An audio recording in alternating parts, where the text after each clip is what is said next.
First week of August 1994। Health officials report करते हैं कि पिछले कुछ दिनों से सूरत शहर में बड़े पैमाने पर चूहों की मौत हो रही है। 21 सितंबर 1994 deputy municipal commissioner of health के पास एक रिपोर्ट आती है जिसमें उन्हें पता चलता है कि एक आदमी की न्यूमोनिक प्लेग की वजह से मौत हो चुकी है। गुजरात का एक सबसे इंपॉर्टेंट शहर जो अपने डायमंड कटिंग और टेक्सटाइल इंडस्ट्री के कारण पूरे देश भर से लोगों को अपनी तरफ खींचता था, अब आने वाले कुछ दिनों में ये शहर तबाह होने वाला था, वो भी एक बीमारी की वजह से जिसे प्लेग के नाम से भी जाना जाता है। प्लेग एक इन्फेक्शन से फैलने वाली बीमारी है। ये जानलेवा बीमारी यार्सिनिया पेस्टिस नामक बैक्टीरिया की वजह से होती है। ये बैक्टीरिया कुछ रोडेंट्स में पाया जाता है जैसे कि ब्लैक रैट्स, ब्राउन रैट्स और गिलेरिया। नॉर्मली अगर इंसान किसी चूहे को ना खाए तो ये बैक्टीरिया चूहे से इंसान तक पहुंचने का बस एक ही रास्ता है और वो है एक फ्ली, स्पेशली एक ओरिएंटल रैट फ्ली। ये फ्ली एक पैरासाइट है जो चूहों का खून पीकर जिंदा रहती है। इसी फ्ली ने इतिहास में दुनिया भर में प्लेग फैलाया है। जब एक इन्फेक्टेड फ्ली इंसानों को काटती है तब वो इस बैक्टीरिया को इंसानों के खून में छोड़ती है और फिर इन्फेक्टेड आदमी बाकी लोगों को भी इन्फेक्ट कर देता है। प्लेग के जनरली 3 फॉर्म्स है, न्यूमोनिक, ब्यूबोनिक और सेप्टिसेमिक। इन तीनों में से सूरत में न्यूमोनिक प्लेग की वजह से लोगों की मौत हो रही थी, तो हम उसी के बारे में बात करेंगे। न्यूमोनिक प्लेग सीधा लंग्स को अफेक्ट करता है। कफिंग की वजह से इन्फेक्टेड आदमी के अंदर से जो एयरबोर्न ड्रॉपलेट्स बाहर आते हैं उसी की वजह से और लोग भी इन्फेक्ट होते हैं। ये बीमारी इतनी खतरनाक है कि इन्फेक्टेड आदमी को इन्फेक्शन होने के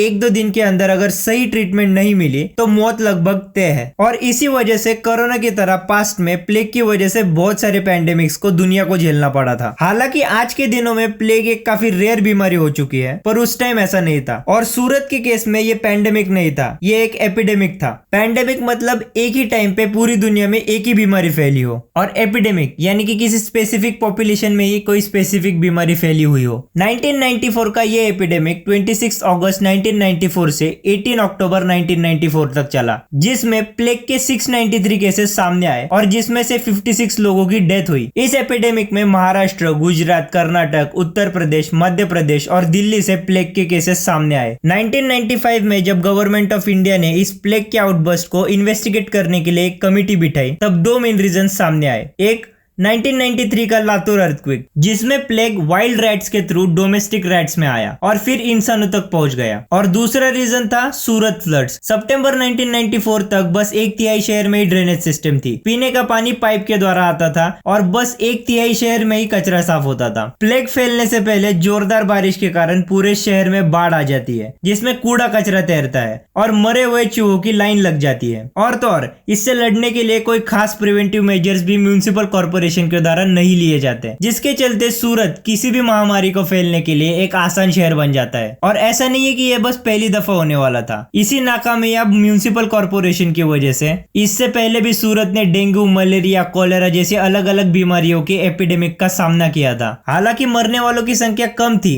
फिर भी पैनिक और मिस इन्फॉर्मेशन की वजह से लोगों ने अपने घरों में साफ सुथरा पानी, एंटीबायोटिक और टेट्रासाइक्लिन को स्टोर करके रखना चालू किया था। टेट्रासाइक्लिन मेडिसिन हम न्यूमोनिया और रेस्पिरेटरी ट्रैक इन्फेक्शंस को ठीक करने के लिए यूज करते हैं, और जो ये सब कलेक्ट करके नहीं रख पाए वो सूरत छोड़कर भागने लगे। कुछ एस्टिमेट्स के हिसाब से ऑलमोस्ट 60% जनता सूरत छोड़कर बस 2 दिन में भाग गई थी। इंडिया पाकिस्तान पार्टीशन के बाद सबसे बड़ा माइग्रेशन यही था, क्योंकि बस 2 दिन के अंदर अंदर 3 लाख लोग सूरत छोड़कर भाग गए थे। एज अ बिजनेस हब सूरत की रेपुटेशन खराब हो गई थी। कट टू 2024, सूरत इंदौर के साथ इंडिया की सबसे साफ सुथरे शहरों की लिस्ट में नंबर 1 पर है। पर ये हुआ कैसे? 1994 से 2024 के बीच में ऐसा क्या हुआ कि ये शहर गंदगी से निकलकर देश का नंबर 1 का साफ शहर बन गया? आइए जानते हैं इस वाली वीडियो में।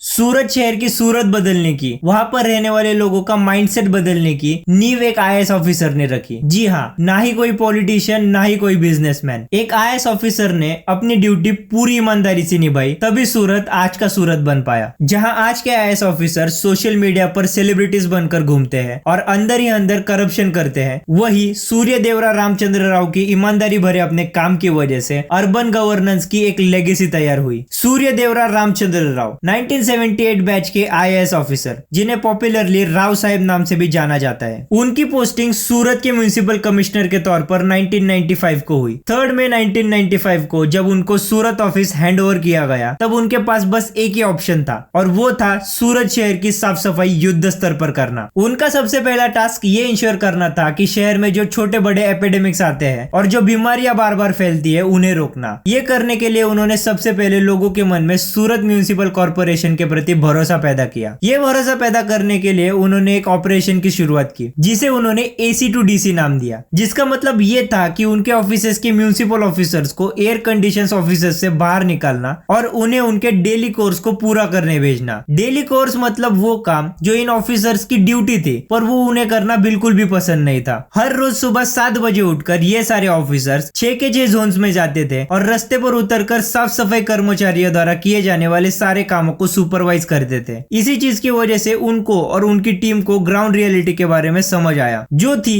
कि एक साफ सफाई करने वाला आम आदमी किसी भी अमीर आदमी को रोड से उसकी गाड़ी हटाने के लिए नहीं बोल सकता, या फिर किसी होटल के मालिक को रोड पर कूड़ा कचरा फेंकने से नहीं रोक सकता था। और अगला काम उन्हें यही करना था, जो भी इलीगली अतिक्रमण करके चीजें शहरों के अमीरों के द्वारा बनाई गई थी, उन्हें उखाड़ फेंकना, क्योंकि तब तक अमीरों को सिविल लॉस का डर ही नहीं था। ये बस उन्हें आसानी से रुपए कमाने का एक जरिया था। राव साहब ने नियमों के हिसाब से इलीगली बनाए गए सारे बिल्डिंग्स और इंफ्रास्ट्रक्चर को एक के बाद एक एडवांस नोटिस भेजना चालू कर दिया। डेथ थ्रेट्स और लोकल पॉलिटिशियन से बहुत सारा प्रेशर मिलने के बावजूद भी ये पावरफुल IAS किसी से भी नहीं डरा। इनफैक्ट सबसे पहले बिल्डिंग तो उन्होंने वहां के लोकल MLA की ही तोड़ी, जो कि इलीगली बांधी गई थी। ऐसे ही उन्होंने अपने ऑफिसर्स को उन लोगों को ढूंढकर टैक्स कलेक्ट करने के लिए लगाया जिन लोगों का टैक्स 1 लाख तक हो चुका है, पर उन लोगों ने अभी तक भरा नहीं है। और कोई सरप्राइज की बात नहीं थी कि उनके ड्यूरेशन में गुजरात में सबसे ज्यादा टैक्स सूरत से ही कलेक्ट होता था। ये टैक्स कलेक्शन बढ़ाने के पीछे सीधा